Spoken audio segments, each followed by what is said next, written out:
Pero en el caso concreto de la Ciudad de México y a propósito de los incidentes de violaciones que se han denunciado en los últimos días, violencia contra las mujeres, ¿hay condiciones para declarar la alerta en esta capital del país? Muy bien, gracias. Oye, la situación de emergencia la estamos viviendo hace un buen rato, eso sí lo tendría que decir muy claro. Y desde que inició este nuevo periodo, podríamos decir, de la comisionada Candelaria Ochoa al frente de CONAVIM, lo que ella ha venido insistiendo es precisamente que tenemos una situación grave de riesgo de los derechos de las mujeres, particularmente pues lo que tiene que ver con una vida libre de violencia. Entonces, el riesgo está latente en las calles, en los hogares, en los espacios escolares, en los laborales, y que pues se ve precisamente incrementado por la serie de denuncias que han presentado las mujeres. El propio fenómeno del Me Too nos puso una primera situación de emergencia donde pues muchas mujeres, muchas adolescentes se habían quedado calladas ante esta situación y que pues fue evidenciando que por años incluso no se había denunciado. Lo malo es que con el tiempo pues los plazos son perentorios y hay denuncias o hay demandas que ya no se pueden presentar porque prescriben, ¿no? Entonces, pero que eso no quiere decir que se minimice la situación y sobre todo que no se ponga atención en ello. Entonces, decir que sí es generalizada la situación.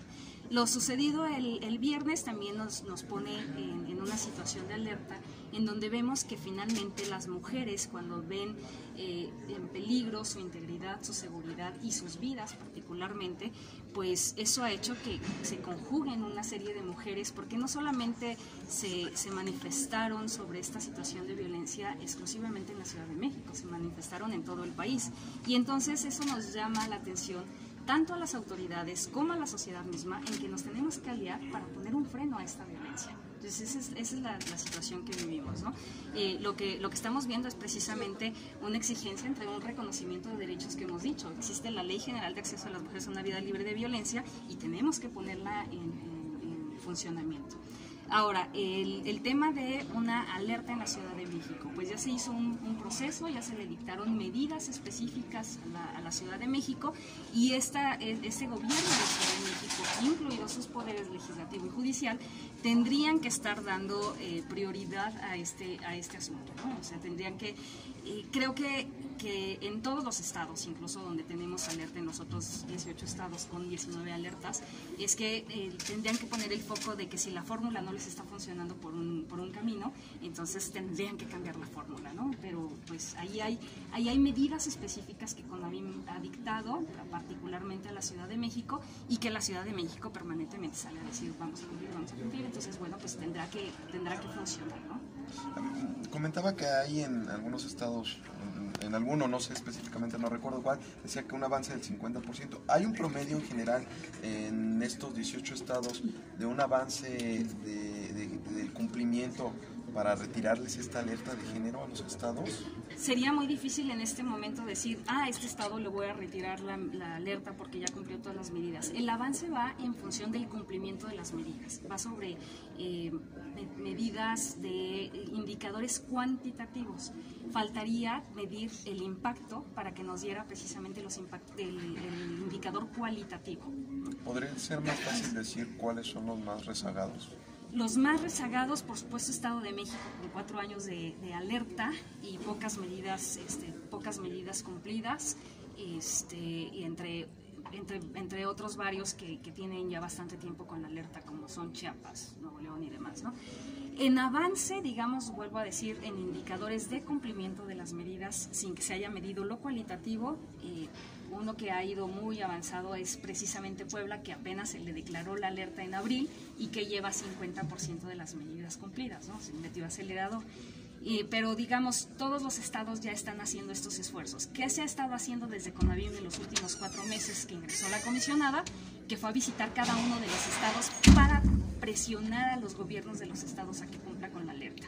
Incluso encontramos estados que decían, no sabíamos que teníamos alerta. Bueno, sí lo sabía, lo que pasa es que no sabía que la tenía que cumplir usted también, ¿no? Pero sí lo sabían, ¿no? Lo tenían claro porque estaban informando.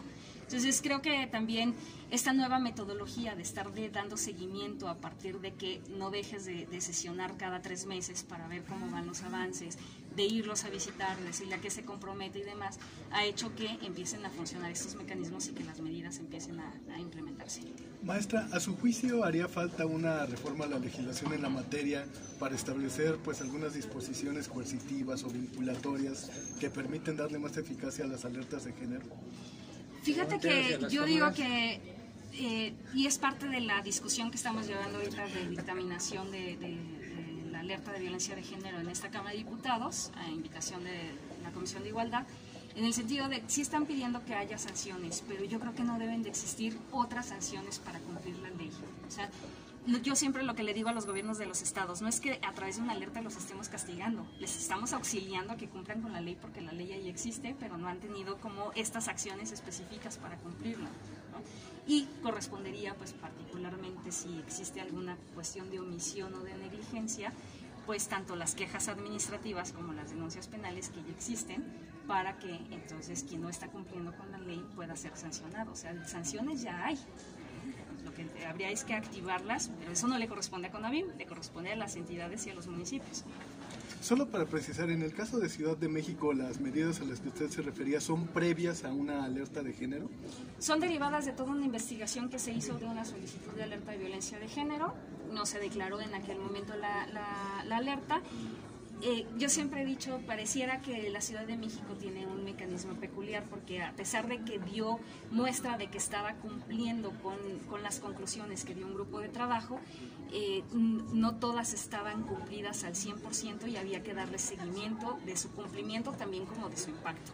Entonces se le dictaron 17 medidas el 7 de junio de este año que tiene que cumplir, y tienen que ver, todas esas medidas tienen que ver precisamente con la exigencia que están haciendo los distintos grupos de mujeres que están exigiendo que se declare la alerta o que se manifestaron el viernes en la Glorieta Insurgentes. ¿Qué avance llevan estas 17 medidas? Si ya tienen la información que pedimos de acuerdo a la resolución es que en 6 meses, es decir, el 7 de diciembre, el gobierno de la Ciudad de México nos tendrá que estar entregando resultados. ¿Un reporte parcial? A partir de estos hechos se ha solicitado una información parcial, sin embargo, pues también entendemos que hay una situación de emergencia que tienen que atender rápido y que pues no están informando precisamente por atender la situación de emergencia que tienen, ¿no? Y a la par se está estudiando ya la declaratoria de alerta de género, si se haría pronto. Bueno, más fue bien, lo que anunció ayer la secretaria en función de un procedimiento que tenemos, tendríamos que esperar a estos 6 meses. Secretaría de Gobernación tendría que hacer también su propia valoración de la situación, ¿no? O sea que va a depender de lo que les informen. ¿Cuándo tendrían esos datos? Pues tendrá que hacer a la brevedad, justamente porque tenemos la situación encima, ¿no? Y porque no queremos que exista más riesgo para las mujeres. Lo prioritario es que no exista mayor riesgo para las pero mujeres. Pero también que ya no se repitan esas expresiones. Por supuesto. Es parte de las medidas de reparación y de que no haya una repetición de los hechos, ¿no? 17 medidas, ¿como cuáles?